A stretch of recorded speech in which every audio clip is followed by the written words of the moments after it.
So hi guys, welcome back to my YouTube channel. I am Deepali Bisht और आज हम पढ़ने वाले हैं क्लास 10th की साइंस का chapter number first, chemical reaction and equation. तो आप सभी सोच रहे होंगे कि ह्यूमैनिटीज़ के चैनल पे 10th की साइंस, तो ये सब आप लोगों की सपोर्ट की वजह से मुझे कई सारे मैसेजेस भी आए थे कि आप 10th का भी पढ़ाना शुरू कीजिए। तो इस वजह से मैंने आज से 10th के सेशन भी शुरू किए हैं और आप लोगों के बोर्ड्स हैं तो इतना तो करना बनता है। आप इसी तरह सपोर्ट करते रहिए। आपके सारे 10th की भी जितने भी क्लासेस हैं इस चैनल पे आपको मिल जाएंगी और 10th के नोट्स भी मेरी इंस्टाग्राम आईडी V2Together26 पे आपको मिल जाएंगे। So let's start the chapter. So आज हम पढ़ने वाले हैं चैप्टर फर्स्ट क्लास 10th का। तो हमारा चैप्टर है केमिकल रिएक्शन एंड इक्वेशंस। अब हम इसमें पढ़ेंगे कि केमिकल रिएक्शन क्या होते हैं, केमिकल इक्वेशन क्या होती हैं, कितने टाइप्स के होते हैं, कौन कौन से रिएक्शन होते हैं, उसे बैलेंस कैसे करते हैं और बाकी सभी चीज़ें। तो लेट्स स्टार्ट द चैप्टर। तो हमारा फर्स्ट टॉपिक है केमिकल रिएक्शन। केमिकल रिएक्शन होता क्या है? फर्स्ट ऑफ ऑल आपको बेसिक पता होना चाहिए केमिकल रिएक्शन होता क्या है। तो जो हमारे केमिकल रिएक्शन है वो एक तरह से हर जगह देखे होंगे आपने केमिकल रिएक्शन। इवन आपका स्टमक है ना, आपका पेट है जो, उसके अंदर भी केमिकल रिएक्शन होता है। हमारे रोज डेली की लाइफ में कहीं ना कहीं केमिकल रिएक्शन चलता ही रहता है। तो केमिकल रिएक्शन क्या है? Is the process in which a new substance product with different properties as a result of breaking of bonds in reactants, जिसमें कभी भी कोई न्यू सब्सटेंस बनता है पुराने दो सब्सटेंस के बॉन्ड्स के कंबाइन होने से या फिर ब्रेक डाउन होने से। ठीक है, कोई भी दो सब्सटेंस के बॉन्ड्स के कंबाइन होने से, उन दोनों के जुड़ जाने से या फिर उनके अलग हो जाने से कोई भी न्यू चीज़ बनती है, न्यू सब्सटेंस बनता है, प्रोडक्ट बनता है नई प्रॉपर्टीज के साथ, उसको हम कहते हैं केमिकल रिएक्शन। आ गया समझ में? जब भी दो चीज़ें क्या करेंगी, आपस में कंबाइन हो जाएंगी या फिर एक दूसरे से अलग हो जाएंगी, कहीं ना कहीं वो इंटरेक्ट करेंगी, तो उनकी वजह से जो एक नया सब्सटेंस बनेगा न्यू प्रॉपर्टीज के साथ, उसको कहेंगे केमिकल रिएक्शन। ठीक है, इस पूरे प्रोसेस को। Next one is determinants of chemical reaction. अब इसके डिटर्मिनेंट्स क्या है? पता कैसे चलेगा कि केमिकल रिएक्शन हो गया? हमें आकाशवाणी तो होगी नहीं ऊपर से कि हाँ जी हाँ केमिकल रिएक्शन हो गया, नहीं। तो हमें पता करना है कि केमिकल रिएक्शन कैसे होता है। तो केमिकल रिएक्शन होने के कुछ कह सकते हैं इंडिकेशंस होते हैं। क्या इंडिकेशंस है वो देखते हैं। First of all change in colour. Colour में चेंज आ जाता है। एक तरह से ना केमिकल रिएक्शन तब भी होता है जब हम झूठ बोलते हैं, फेस के कलर में चेंज आ जाता है, तो वो भी क्या होता है? केमिकल रिएक्शन है। केमिकल रिएक्शन क्या होता है? जब उसमें चेंज आ जाता है कलर में। अगर कलर में चेंज आएगा तो हमें पता चल जाएगा हाँ जी केमिकल रिएक्शन हो चुका है, एक रिएक्शन ने टेक्स प्लेस ले लिया है, वो हो चुका है।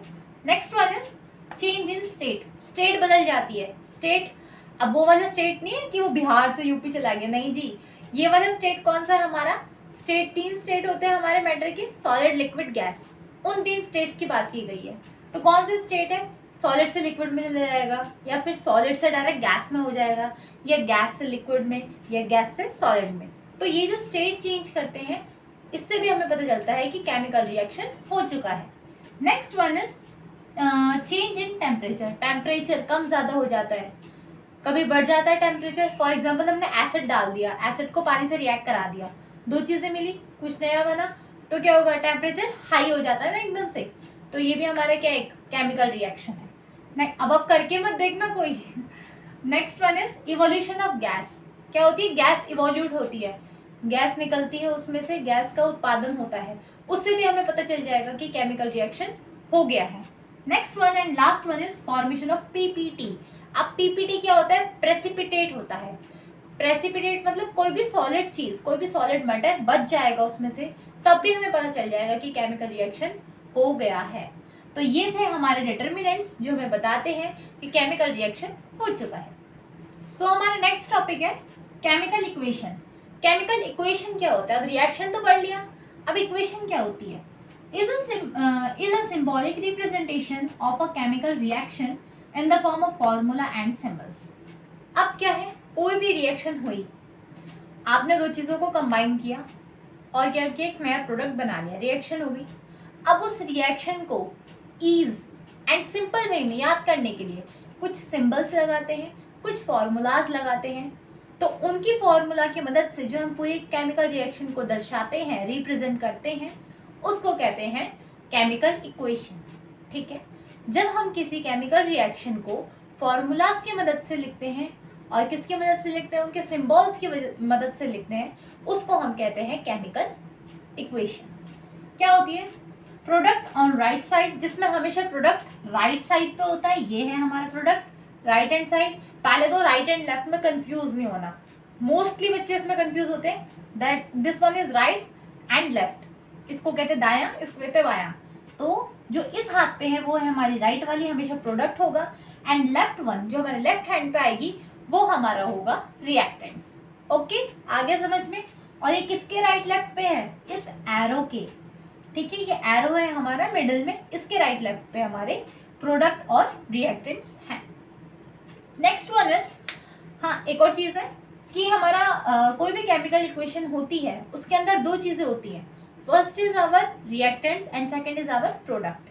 तो रिएक्टेंट्स क्या होते हैं? रिएक्टेंट्स वो चीज़ें होती हैं जो आपस में कंबाइन होती हैं, ठीक है, जो कंबाइन होती है और एक नई चीज़ को बनाती है, वो होती है हमारी रिएक्टेंट्स। नाम से पता चल रहा है जो रिएक्ट कर रहे हैं आपस में, ठीक है। एंड प्रोडक्ट इज जो फाइनल हमारा रिजल्ट आया है, जो हमारा रिजल्ट बन के आया, हमारा प्रोडक्ट बन के आया, उसको हम कहते हैं हमारा प्रोडक्ट, जो नई चीज़ बनी है नई प्रॉपर्टीज़ के साथ। तो इतना कोई इसमें बताने की ज़रूरत नहीं है। Next one is balanced chemical equation. अब बैलेंस केमिकल इक्वेशन क्या हो रही है? नाम से पता लग रहा है बैलेंस की गई है। अभी हम आगे बैलेंस करना सीखेंगे भी कि किस तरह से इक्वेशंस को बैलेंस किया जाता है। तो पहले पढ़ लेते हैं कि बैलेंस केमिकल इक्वेशन क्या होती है। When the number of atoms involved in reactant side is equal to the number of atom in product. अब जो हमारा ये है रिएक्टेंट है एंड नेक्स्ट वन इज ये हमारा जो प्रोडक्ट है। अब देखो यहाँ पे 2 mg है, mg के 2 एटम है, ठीक है, और यहाँ पे O2 के भी 2 एटम है, इसके भी 2 और इसके भी 2। तो हमारा प्रोडक्ट जो आएगा उसमें भी हमारे ऑक्सीजन के भी 2 होने चाहिए और मैग्नीशियम के भी 2 होने चाहिए। तो हमने क्या लिख दिया? 2MgO। अब देखो Mg के भी 2 हैं और ऑक्सीजन के भी 2 हैं। तो ये है हमारी बैलेंस केमिकल इक्वेशन, जिसमें रिएक्टेंट्स में जितने भी हमारे जो हमारे एटम्स हैं वो इक्वल होने चाहिए किसके? हमारे प्रोडक्ट के एटम्स के। यहाँ पे जितने एटम यूज हुए हैं उतने ही यहाँ पे भी होने चाहिए, तब वो कहलाएगी हमारी बैलेंस केमिकल इक्वेशन। देख लेते जैसे कि Zn plus H2SO4 gives ZnSO4 plus H2। अब देखते हैं इसमें, देखो Zn है, सिंगल है, ये सिंगल एटम है, यहाँ भी सिंगल है, correct. Next one is H2। H के कितने हैं? 2, यहाँ पे भी H के 2 ही है, ठीक है। नेक्स्ट वन इज SO4, या फिर आपके सल्फर का 1 है, यहाँ पे भी सिंगल है, और ऑक्सीजन की 4 है, यहाँ पे भी 4 है। तो इक्वेशन बैलेंस है, तो इसको कहते हैं हम balance chemical equation. So next one is unbalance chemical equation. अब अनबैलेंस कौन सी होती है? ऑब्वियस सी बात है, जिसमें इक्वल नहीं होंगे। तो एक बार देख लेते हैं। When the number of atoms in both the reactant and product are not same. जब रिएक्टेंट्स के और प्रोडक्ट्स के जो एटम है वो सेम नहीं होंगे। रिएक्टेंट्स कहाँ होते हैं? लेफ्ट हैंड साइड, और प्रोडक्ट कहाँ होता है? Right hand side. आगे समझ में याद है? हाँ जी। तो जब इन दोनों के जो एटम्स है वो इक्वल नहीं होते हैं, उसको हम कहते हैं अनबैलेंस केमिकल इक्वेशन, ठीक है। फॉर एग्जाम्पल ये देख लीजिए, जैसे वही Mg वाला एग्जाम्पल ही जो हमने यहाँ लिया था, Mg प्लस O2। अब यहाँ Mg का सिंगल है, सिंगल एटम है, यहाँ O2 के 2 हैं, तो यहाँ हमने लिखा 2MgO, प्रोडक्ट बना दिया हमने।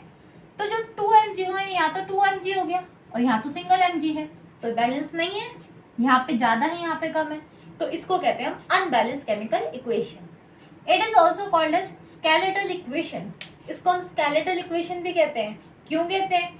क्योंकि ये अनबैलेंस होती है स्केलेटल की तरह, कोई पूरा ना ढांचा नहीं होता इसका सही से, तो इसलिए हम इसको स्केलेटल इक्वेशन भी कहते हैं, ठीक है। ये पूछा जा सकता है कि सेकेंड नेम इसका क्या है। लास्ट आप लोग सभी के लिए क्वेश्चन है और इसका आंसर भी है साथ के साथ। Why should be chemical equation be balance. अब कोई भी केमिकल इक्वेशन है, हम बोल रहे हैं बैलेंस करनी है, बैलेंस करनी है, बैलेंस करनी है, बट करनी क्यों है? कोई कुछ ज़रूरत तो होगी कि एवं ही कर दी? नहीं, उसकी ज़रूरत है। क्यों है? 9th में पढ़ा होगा ना फर्स्ट चैप्टर मैटर वाला, जिसमें पढ़ा था सॉलिड लिक्विड गैस, बड़ा ही अच्छा चैप्टर था, इजी सा। उसी में बताया गया था to satisfy law of conservation of mass. हमें law of conservation of mass को सेटिस्फाई करना होता है। अब law of conservation of mass क्या था? याद करो, रिकॉल करो, क्या था कि mass neither be created, mass कभी भी क्रिएट नहीं होता है, नॉर बी डिस्ट्रॉयड, और डिस्ट्रॉय भी नहीं किया जाता है। तो अगर यहाँ पे कम है और यहाँ ज़्यादा है तो कहाँ गया मास, यही पूछा जाएगा। इसलिए law of conservation of mass को सेटिस्फाई करने के लिए हमें हमेशा इक्वेशन को, केमिकल इक्वेशन को बैलेंस करना पड़ता है। तो यहाँ पे हमारे टॉपिक कंप्लीट होता है। सो हमारा नेक्स्ट टॉपिक है टाइप्स ऑफ रिएक्शन। अब कितने टाइप्स के केमिकल रिएक्शन होते हैं उनके बारे में हमें पढ़ना है। तो हमारे जो केमिकल रिएक्शन है वो अलग अलग टाइप्स के हैं। अब हम सबको डिटेल में स्टडी करेंगे विद एग्जांपल्स कि उनके एग्जांपल्स क्या क्या हैं। हमारा फर्स्ट रिएक्शन है कॉम्बिनेशन रिएक्शन। नाम से पता लग रहा है कंबाइन हो रहे हैं, तो कॉम्बिनेशन रिएक्शन, ठीक है। Reaction in which a single product form from two और मोर रिएक्टेंट्स। अब दो या दो से ज़्यादा रिएक्टेंट के कंबाइन होने से जो एक सिंगल प्रोडक्ट बनता है न्यू प्रॉपर्टीज़ के साथ, उसको हम कहते हैं कॉम्बिनेशन रिएक्शन, ठीक है। दो या दो से ज़्यादा सब्सटेंस के कंबाइन होने से एक सिंगल प्रोडक्ट बन रहा है न्यू प्रॉपर्टीज़ के साथ, उसको कहते हैं कॉम्बिनेशन रिएक्शन। इसका एग्जाम्पल देख लेते हैं। CaO को क्या कहते हैं, क्विकलाइम, ठीक है। यहाँ पे जगह नहीं थी तो इसका नाम लिख लीजिएगा अगर आपको लिखना है तो। क्विकलाइम प्लस H2O, क्विकलाइम में हमने वाटर मिला दिया तो क्या बनाया उसने, CaOH का होल ट्वाइस, जिसे हम स्लेक लाइम या फिर कैल्शियम हाइड्रोक्साइड भी कहते हैं। तो इन दोनों के कॉम्बिनेशन से एक सिंगल प्रोडक्ट बना न्यू प्रॉपर्टीज के साथ, इस प्रोसेस को हम कहते हैं कॉम्बिनेशन रिएक्शन। आगे समझ। Next one is calcium hydroxide react vigorously with water to produce slake lime releasing large amount of heat. अब क्या होता है, ये जो कैल्शियम हाइड्रोक्साइड है वो किसके साथ, जो कैल्शियम हाइड्रोक्साइड है वो किसके साथ रिएक्ट करता है, रिएक्ट विगोरसली विद वाटर के साथ बहुत ही जल्दी रिएक्ट करता है और क्या बना देता है, स्लेक लाइम बना देता है, ठीक है। जैसे ही वो स्लेक लाइम बनाता है releasing large amount of heat, तो बहुत सारी हीट उसमें से रिलीज होती है, इसको हम कहते हैं एक्सोथर्मिक रिएक्शन। अभी हम एक्सोथर्मिक और एंडोथर्मिक रिएक्शन भी पढ़ेंगे, ठीक है। A solution of slack lime used for white washing walls. और ये जो स्लेक लाइम का सॉल्यूशन होता है जो हमने वाटर में मिलाया है, तो इसको किस लिए यूज़ किया जाता है, जो वाइट वॉश करते हैं ना हमारे घर के दीवारों पे, उनके लिए यूज़ किया जाता है हमारे स्लेक लाइम के सॉल्यूशन को, ठीक है। जब इनको वाइट वॉश के लिए यूज़ किया जाता है तो CaOH का whole twice react slowly with CO2 in atmosphere. तो कहते हैं ना कि वाइट वॉश करने के बाद कुछ दिनों तक छोड़ दो दीवारों को, उन पर रंग पेंट कुछ मत करो, इसलिए कहते हैं क्योंकि उस पर एक शाइनी सी लेयर आ जाती है।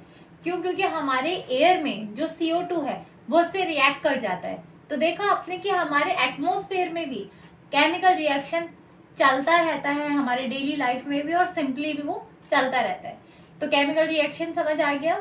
तो जो हमारा CaOH है वो हमारे जो पूरी एयर में CO2 है उसके साथ कंबाइन हो जाता है और जो हमारी वॉल्स हैं उन्हें क्या देता है, एक शाइनी लुक दे देता है। मार्बल फॉर्मूला, मार्बल का फॉर्मूला क्या है, CaCO3। CaCO3 जो हमारा है वो हमारा मार्बल का फॉर्मूला, जिसे हम कैल्शियम कार्बोनेट भी कहते हैं। CaOH, अब ये जो हमने पूरा डिफाइन किया ना कि किस तरह से स्लेक लाइम को हम जो हमारा कैल्शियम हाइड्रोक्साइड है वो हमारे CO2 के साथ रिएक्ट करता है, CaCO3 बनाता है जो हमारा कैल्शियम कार्बोनेट होता है और पूरी दीवारों को शाइनी लुक देता है। तो उसका फॉर्मूला है CaOH का होल ट्वाइस, जो हमारा कैल्शियम हाइड्रोक्साइड था वो किसके साथ रिएक्ट किया, हमारी एयर में प्रेजेंट CO2 के साथ, उसने क्या बना दिया, CaCO3 बना दिया, जैसे हम कैल्शियम कार्बोनेट भी कहते हैं। जब ये कैल्शियम कार्बोनेट बना तो इसने क्या दी, एक शाइनी लुक दी, और जो हमारा H2O बचा था वो गैस बन के उड़ गया, मतलब वो गैस बन के इवेपोरेट हो गया उस तरह से। तो ये हमारा इसका कोई भी प्रोडक्ट नहीं बचा। नेक्स्ट वन इज इसी का कॉम्बिनेशन रिएक्शन का हमारा एक और एग्जांपल है C+O2। तो कार्बन में जब हम ऑक्सीजन मिला देते हैं तो क्या बनता है, हमारा CO2 बन जाती है। तो ये भी हमारा एक एग्जांपल है कॉम्बिनेशन रिएक्शन का। सो हमारा नेक्स्ट रिएक्शन है डीकम्पोजिशन रिएक्शन। अब डीकम्पोज हो रहा है, डीकम्पोज मतलब टूटना, ब्रेक डाउन होना। तो ब्रेक डाउन होगा इसमें कोई भी कंपाउंड उसके कॉन्स्टिट्यूएंट पार्टिकल्स में। देखते हैं when single reactant breaks down to give simpler product, जब एक पूरा सिंगल रिएक्टेंट, पूरा एक कंपाउंड है, वो क्या कर रहा है, ब्रेक डाउन हो रहा है उसके कॉन्स्टिट्यूएंट पार्टिकल्स में, जिन जिन चीज़ों से मिलकर वो बना है ना, अब उन्हीं में वापस से वो टूट रहा है, ठीक है, उसको हम कहते हैं डीकम्पोजिशन रिएक्शन। आगे समझ। अब डीकम्पोजिशन रिएक्शन भी हमारे 3 तरीके के होते हैं। कौन कौन से होते हैं? थर्मल, इलेक्ट्रोलिटिक, फोटोलिटिक, ठीक है। थर्मल मतलब हीट, थर्मोमीटर कहते हैं ना हम, क्या मेजर करती है वो? हीट। तो ये थर्मा वर्ड है ना, ये हमारा हमेशा हीट के लिए यूज होता है, ठीक है। हीट का हमारा साइन भी होता है ट्राइंगल। क्या साइन होता है हमारा हीट का? ट्राइंगल। याद रखने से भूलना नहीं है।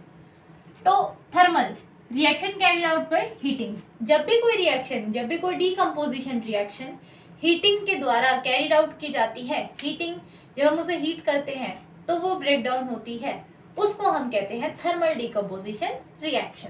इसके एग्जाम्पल देख लेते हैं। CaCO3 क्या था ये हमारा? Calcium carbonate. तो कैल्शियम कार्बोनेट को जब हमने हीट किया तो क्या बना उसमें से? वो किस में टूटा? ब्रेक डाउन किस में हुआ? क्विकलाइन CaO एंड CO2 जो हमारी गैस थी। आ गया समझ में? हमारा CaCO3 CaO और CO2 में टूट गया। अब एक बार देख लेते हैं बैलेंस है कि नहीं है। देखो यहाँ पे Ca कैल्शियम एक है, इस साइड पे कैल्शियम एक है, यहाँ जो हमारा वो कार्बन है वो एक है, यहाँ भी हमारा कार्बन एक ही है। अब हमारे यहाँ ऑक्सीजन 3 है, यहाँ तो 2 है, एक ये भी तो है, तो 2 + 1 = 3। तो हमारी एक बैलेंस इक्वेशन हो गई है। आप साथ के साथ चाहे तो ये नोट भी कर सकते हैं कि बैलेंस है या नहीं है। नेक्स्ट वन इज 2PbNO3 का होल ट्वाइस। अब लेड नाइट्रेट की बात हुई है। लेड नाइट्रेट को जब हमने हीट किया तो वो किस में ब्रेक डाउन होगा? 2PbO लेड ऑक्साइड में, प्लस NO2 नाइट्रेट में, प्लस O2 ऑक्सीजन में, ठीक है। तो ये 3 इसके कॉन्स्टिट्यूएंट पार्टिकल्स में डिवाइड हो जाएगा या उसमें ब्रेक डाउन हो जाएगा। Next one is electrolytic. अब जब भी कोई डीकम्पोजिशन रिएक्शन इलेक्ट्रिसिटी की हेल्प से कैरी आउट किया जाएगा, इलेक्ट्रिसिटी के द्वारा उसे ब्रेक डाउन किया जाएगा, तो उसे हम कहते हैं इलेक्ट्रोलिटिक डीकम्पोजिशन। देख लेते हैं 2NaCl। अब हमारा NaCl जो नमक का पानी का सॉल्यूशन होता है ना, उसको उसमें जब हम इलेक्ट्रिसिटी पास करेंगे तो वो कंडक्ट कर लेगा इलेक्ट्रिसिटी और ब्रेक डाउन कर देगा NaCl को Na और Cl में। 2 चीज़ों से बना है Na और Cl, तो 2Na + Cl2, 2 चीज़ों में वो उसे डिवाइड कर देगा, ब्रेक डाउन कर देगा। तो इस तरह से हमारा होता है decomposition reaction. Third one is photolysis. Photolysis मतलब वो वाली फोटो नहीं, दूसरी फोटो है ये कौन सी फोटो है? ये फोटो है हमारी, यहाँ फोटो का मीनिंग है लाइट, लाइट से, ठीक है। कहते हैं ना कि आप ऐसे भी याद रख सकते हो कि फोटो खींचने के लिए अच्छी लाइट होना जरूरी है, डिम लाइट में अच्छी नहीं आती। वैसे आपके फोन तो ऐसे आ गए कि अच्छी आने लग गई है, बट एनीवेज तो क्या होता है, जो फोटोलिसिस है उसमें हमारा लाइट से हमें याद रखना, एसोसिएट करना है कि फोटो और लाइट, ठीक है। फोटो मतलब लाइट। तो यहाँ पे जो फोटो लाइट है वो क्या हेल्प कर रही है? हमारी लाइट की हेल्प से। अब ये वॉल लाइट ने हमने कमरे की लाइट जलाती, बोल दो हाँ वही, चलो अब तो हम करते हैं डीकम्पोजिशन रिएक्शन। नहीं, वैसे नहीं होने वाला है। ये किससे होगा? हमारी नेचुरल लाइट। नेचुरल लाइट किससे मिलती है? सनलाइट। तो सनलाइट से जो हमारी डीकम्पोजिशन होती है उसको हम कहते हैं फोटोलिटिक डीकम्पोजिशन रिएक्शन। अब इसके एग्जाम्पल देख लेते हैं। 2AgBr जो हमारा सॉलिड फॉर्म में है, जब उसको हमने सनलाइट में रख दिया, एक चाइना डिश के अंदर रखते हैं। अब ये डिश चाइना वाली डिश नहीं है, ये चाइना डिश इसलिए नाम दिया है, उस प्लेट में रखा जाता है, तो उस प्लेट को नाम दिया गया चाइना डिश, ठीक है। तो उसमें जब हम AgBr रख देते हैं सनलाइट के प्रेजेंस में, तो Ag जो हमारा है, सिल्वर है हमारा, वो अलग हो जाता है और Br अलग हो जाता है, ठीक है। Br हमारा गैसियस फॉर्म में उड़ जाता है और हमारा Ag जो हमारा सिल्वर है वो बच जाता है। नेक्स्ट ऐसे एक और इक्वेशन है AgCl सिल्वर क्लोराइड, जिसमें से हमारा सिल्वर फिर से रह जाता है और क्लोराइड क्लोरीन बनके गैस बनके उड़ जाता है। Last and most important, above reaction used for black and white photography. ये दोनों ही reaction black and white photography के लिए यूज किए जाते हैं। वो नहीं होता जो हमारा पहले हमारी कैमरास आते थे ना, तो उनमें रील्स टाइप कहते थे शायद, मे बी वो आती थी ना ब्लैक ब्लैक कलर की, उसमें हमें फोटो दिखती थी, वो उसके लिए ये यूज किया जाता है।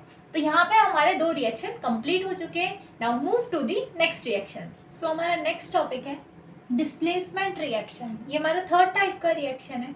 अब नाम से हमें इसे पता चल रहा है कि डिस्प्लेस एक को हटा के दूसरे ने उसकी जगह ले ली. तो इसमें क्या होता है, chemical reaction in which the more reactive element displaces the less reactive element from its compound. क्या करता है, जो ज़्यादा रिएक्टिव एलिमेंट है वो कम रिएक्टिव एलिमेंट को क्या करता है, उसके कंपाउंड में से जो उसका फॉर्मूला है उसमें से डिस्प्लेस कर देता है, हटा देता है. इसको हम कहते हैं डिस्प्लेसमेंट रिएक्शन.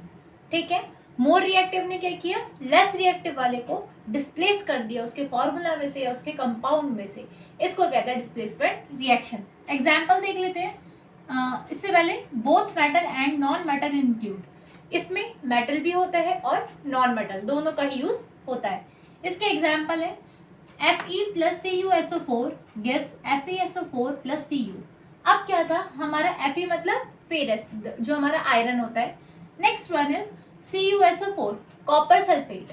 तो जब आयरन और कॉपर सल्फेट ने रिएक्ट किया आपस में तो क्या हुआ, जो हमारा आयरन था, जो हमारा फेरस था, उसने कॉपर सल्फेट में से कॉपर को डिस्प्लेस कर दिया और उसकी जगह लेकर फेरस सल्फेट बना लिया और कॉपर अलग से चला गया. आगे समझ में. Next one is Pb plus CuCl2 gives PbCl2 plus Cu. अब हमारा Pb क्या है, लेड है. तो हमारा जो लेड था वो ज़्यादा रिएक्टिव था, उसने Cu को उसके कंपाउंड में से डिस्प्लेस कर दिया, उसकी जगह लेके क्या बना लिया, PbCl2 जो हमारा है लेड क्लोराइड. ठीक है, और Cu हमारा क्या हो गया, अलग चला गया, डिस्प्लेस हो गया अपने कंपाउंड में से. तो ये था हमारा displacement reaction. Next one is double displacement reaction. अब पहले एक ही चीज डिस्प्लेस कर रहा था, एक ही पोजीशन को डिस्प्लेस कर रहा था, अब 2 पोजीशन डिस्प्लेस होगी, इसलिए बोला गया डबल डिस्प्लेसमेंट. देखते हैं reaction in which there is exchange of ions between the reactants. अब जो रिएक्टेंट्स है, जो रिएक्ट कर रहे हैं, उनमें आयंस का चेंज आ जाता है. मतलब जो इसका पॉजिटिव है, फॉर एग्जाम्पल यहाँ 2 है, फर्स्ट सेकेंड गिव्स 2 + 1. ठीक है, इसका पॉजिटिव इसके नेगेटिव से मिल जाता है, इसका नेगेटिव इसके पॉजिटिव से मिल जाता है. कैसे देखते हैं. Na2SO4 plus BaCl2. ठीक है, अब इसका जो Na है वो प्लस का है, इसका जो Ba है वो प्लस का है. तो इसका जो Na है वो इसके नेगेटिव मतलब Cl, इससे जाके मिल जाएगा, तो ये बना देगा NaCl. ठीक है, नेक्स्ट वन इज जो हमारा इसका नेगेटिव है इसके पॉजिटिव से जाके मिल जाएगा, ये बना देगा BaSO4 या 2NaCl आएगा. ठीक है, तो इसका पॉजिटिव इसके नेगेटिव से मिल गया और इसका पॉजिटिव इसके नेगेटिव से क्रॉस हो गया यहाँ पे. ठीक है, क्रॉस मल्टीप्लिकेशन कर देना मैथ्स में, वैसे ही हो गया, यहाँ पे क्रॉस हो गया बिल्कुल. तो ये हमारे क्या होता है, आयंस के बीच जो आयंस का एक्सचेंज होता है वो होने लग जाता है हमारे रिएक्टेंट्स के बीच. रिएक्टेंट्स के बीच में हुआ है, याद रखना, रिएक्टेंट्स लेफ्ट हैंड साइड दोनों रिएक्टेंट्स हैं, इनके बीच में आयंस का चेंज हुआ है. इसको हम कहते हैं डबल डिस्प्लेसमेंट रिएक्शन. इसको हम पीपीटी रिएक्शन भी कहते हैं. क्यों, क्योंकि इसमें कोई ना कोई प्रेसिपिटेट बनता है, कोई ना कोई सॉलिड चीज निकल के आती है, तो इसको हम पीपीटी रिएक्शन या प्रेसिपिटेट रिएक्शन भी कहते हैं, इसका दूसरा नाम है. Next one is oxidation and reduction. Oxidation और रिडक्शन वाला रिएक्शन ये क्या होता है. First of all, process involves gain of oxygen और lose of hydrogen is oxidation. Oxidation क्या, पहले ये जान लेते हैं. जब भी किसी भी प्रोसेस से ऑक्सीजन गेन होगी और हाइड्रोजन लूज हो जाएगी. ऑक्सीजन आ रही है, हाइड्रोजन जा रही है. ठीक है, उसको हम कहेंगे ऑक्सीडेशन. ऑक्सीजन को लेना है, हाइड्रोजन को भेजना है, तो हमारा हो गया ऑक्सीडेशन. जैसे कि 2Cu, यहाँ कॉपर था, उसमें हमने ऑक्सीजन मिला दी. ठीक है, उसको हीट कर दिया तो क्या बना, 2CuO, ऑक्सीजन आ गई इसके पास, इसको कहते हैं हम ऑक्सीडेशन. नेक्स्ट वन इज हमारा रिडक्शन. रिडक्शन क्या है, process involve gain of H2 and loss of O2. अब क्या हो रहा है, हाइड्रोजन आ रही है, ऑक्सीजन को टाटा बाय बाय बोल रहे हैं, तो हाइड्रोजन आ गई हमारी, ऑक्सीजन चली गई, तो क्या हो गया, रिड्यूस हो गया, कम हो गया, इसको बोलते हैं रिडक्शन. ठीक है, इसका एग्जांपल लिख लेते हैं. CuO, ऑलरेडी ऑक्सीजन थी, हमने क्या किया, हाइड्रोजन लगा दी और उसको हीट कर दिया, तो इसकी जो ऑक्सीजन थी वो कहाँ जाके मिल गई, हाइड्रोजन के साथ, और इसकी ऑक्सीजन यहाँ से चली गई, तो लूज कर दी इसने ऑक्सीजन, किसने, कॉपर ने। इसको हम बोलते हैं रिडक्शन, या फिर इन दोनों को साथ में मिला के बोलते हैं redox reaction. Next one is oxidising agent. अब ऑक्सीडेशन करना है तो कहीं ना कहीं से ऑक्सीजन कोई ना कोई सप्लाई करेगा। जो ऑक्सीजन सप्लाई करता है उस सब्सटेंस को हम बोलते हैं ऑक्सीडाइजिंग एजेंट, ठीक है। उसको हम क्या बोलते हैं, ऑक्सीडाइजिंग एजेंट्स। देखिए, सब्सटेंस विच गिव्स O2 और गेन H2। अब कोई भी सब्सटेंस है जो O2 दे देता है, ठीक है, या फिर H2 ले लेता है। अब देखो, उसे H2 लेनी है तो ऑब्वियसली बात उसे O2 देनी पड़ेगी। तो या तो ये बोल लो कि H2 ले रहा है, या फिर ये बोल लो कि O2 दे रहा है। तो इसको हम कहते हैं ऑक्सीडाइजिंग एजेंट। एजेंट मतलब प्रोवाइड कराता है, सप्लाई करवाता है वो, ठीक है। और किसको कहते हैं हम oxidising agent, substance which reduce itself and oxidise other. अब कोई भी सब्सटेंस जो खुद को रिड्यूस कर लेता है, मतलब रिड्यूस मतलब खुद में से ऑक्सीजन हटा दी और किसी और को ऑक्सीडाइज कर देता है, किसी और को ऑक्सीजन प्रोवाइड कर देता है, उसको हम कहते हैं ऑक्सीडाइजिंग एजेंट। इसमें कंफ्यूज नहीं होना है, बिल्कुल ध्यान से समझना है। जो अपने में से ऑक्सीजन किसी और को प्रोवाइड कर दे, सप्लाई कर दे और खुद रिड्यूस हो जाए, उसको हम कहते हैं ऑक्सीडाइजिंग एजेंट। जैसे कि 2ZnO plus carbon gives 2Zn plus CO2। अब क्या है, देखो यहाँ पे ZnO था, ठीक है, जिंक ऑक्साइड था। तो जिंक ने क्या किया, खुद रिड्यूस हो गया, खुद कम हो गया, उसने ऑक्सीजन हटा दी अपने में से और किसको दे दी, कार्बन को दे दी। तो यहाँ कार्बन डाइऑक्साइड बन गया, इसकी ऑक्सीजन चली गई। तो यहाँ पे हमारा ऑक्सीडाइजिंग एजेंट कौन है, ZnO। कौन है हमारा, ZnO। क्यों, क्योंकि वो खुद रिड्यूस हो गया और उसको ऑक्सीजन प्रोवाइड करवा दी, सप्लाई करवा दी। तो ZnO है हमारा oxidising agent. So next one is reducing agent. अब रिड्यूसिंग एजेंट क्या होता है, सब्सटेंस विच गिव्स H2 और गेन्स O2। अब यहाँ पे O2 गेन कर रहा था, ठीक है। अब यहाँ पे क्या कर रहा है, सॉरी O2 गिव कर रहा था, अब यहाँ पे क्या गिव कर रहा है, H2 दे रहा है। H2 दे दो भाई, जाने दो H2 को, और किसको आने दो, ऑक्सीजन को आने दो। तो क्या होता है, उसको हम कहते हैं रिड्यूसिंग एजेंट। वो रिड्यूस कर रहा है, क्योंकि substance which is oxidise itself and reduce other. अब कोई भी सब्सटेंस जो खुद को तो ऑक्सीडाइज कर ले, वो अपने बारे में सोचता है। एक तरह से हमें ये समझना है कि जो भी सब्सटेंस अपने बारे में सोचता है कि मुझे ऑक्सीजन मिल जाए, मैं जी जाऊँ फटाफट से, तो वो क्या करता है, ऑक्सीजन ले लेता है और किसी और को रिड्यूस कर देता है। तो उसको हम कहते हैं रिड्यूसिंग एजेंट, ठीक है। तो ये क्या होता है हमारा, देख लेते हैं इसमें। 2ZnO सेम एग्जाम्पल है, ठीक है, कंफ्यूजन नहीं होनी चाहिए इसलिए। 2ZnO plus C gives 2Zn plus CO2।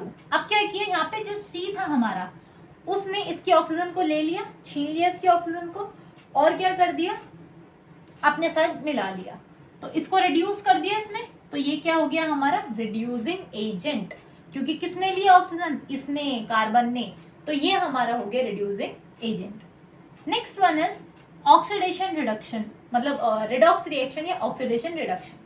ये क्या होता है, जब दोनों ही रिएक्शन, ऑक्सीडेशन भी और रिडक्शन भी, दोनों सेम टाइम पे होती है किसी इक्वेशन में, उसको हम कहते हैं रिडॉक्स रिएक्शन या फिर ऑक्सीडेशन रिडक्शन, ठीक है। रिडॉक्स क्यों बोला, आधा उसका, रिडक्शन का री और ऑक्सीडेशन का डॉक्स, ठीक है। बड़े नाम के कॉम्बिनेशन चल रहे हैं ना, जैसे विराट और अनुष्का, विरुष्का, तो वही टाइप समझ लो यहाँ पे आप लोग भी, ठीक है। तो यहाँ पे भी क्या है, हम दोनों ने उन दोनों का नाम जोड़ के एक नया नामकरण कर, तो इसको कहते हैं हम रिडॉक्स रिएक्शन, जब दोनों को कंबाइन करके एक साथ पढ़ते हैं। जैसे कि CuO प्लस H2। अब हमारा कॉपर ऑक्साइड था, उसमें हमने हाइड्रोजन को ऐड कर दिया और उसको हीट कर दिया। तो जो यहाँ पे क्या बना हमारा, Cu प्लस H2O। क्या बना, कॉपर अलग हो गया और जो हमारी ऑक्सीजन थी वो H2O के साथ जाके मिल गई। तो रिडक्शन कहाँ हुआ और ऑक्सीडेशन कहाँ हुआ है, कैसे पता लगेगा, देखो इसके पास ऑक्सीजन थी ऑलरेडी, इसकी चली गई ऑक्सीजन, तो Cu क्या बन गया, CuO क्या बन गया, Cu। तो यहाँ क्या हो गया हमारा रिडक्शन, ये था, ऑक्सीजन थी, चली गई, तो ये पूरा हो गया हमारा रिडक्शन। आगे समझ। दूसरा H2, इसके पास नहीं थी, इसके पास आ गई, तो ये हो गया हमारा ऑक्सीडेशन। आगे समझ में, इसको कहते हैं हम रिडॉक्स रिएक्शन या फिर oxidation reduction. Next one is last, oxidation loss of electron, जो हमारा ऑक्सीडेशन है उसमें मेनली इलेक्ट्रॉन्स का लूज होता है। क्यों? क्योंकि ऑक्सीडेशन में क्या है, किसी को ऑक्सीजन प्रोवाइड कर रहा है तो अपने इलेक्ट्रॉन्स को छोड़ रहा है वो। Next one is reduction. Reduction में क्या होता है, गेन ऑफ इलेक्ट्रॉन्स। आने दो भाई आने दो, वो कहते हैं एक तरह से कि आने दो भाई, कुछ नहीं है, आने दो अपने पास। तो वो होता है हमारा रिडक्शन। रिडक्शन में क्या होता है, आता है, किसी और को तो रिड्यूस कर देगा बट खुद के पास आ जाएगा, क्या आएगा, ऑक्सीजन आएगा, तो उसको हम कहते हैं रिडक्शन। तो gain of electrons. Next one is, अगर आपको ये याद करना है ना कि मतलब किस तरह से डिस्प्लेसमेंट होगा, कौन सा किसको डिस्प्लेस करेगा, उसके लिए एक टेक्निक है, बोर्ड पे भी जगह नहीं बची है कहीं, ऐसे देख लो।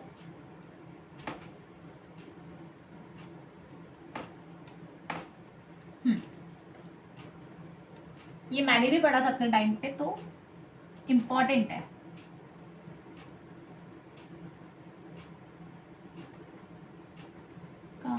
महंगा आलू जरा फीका,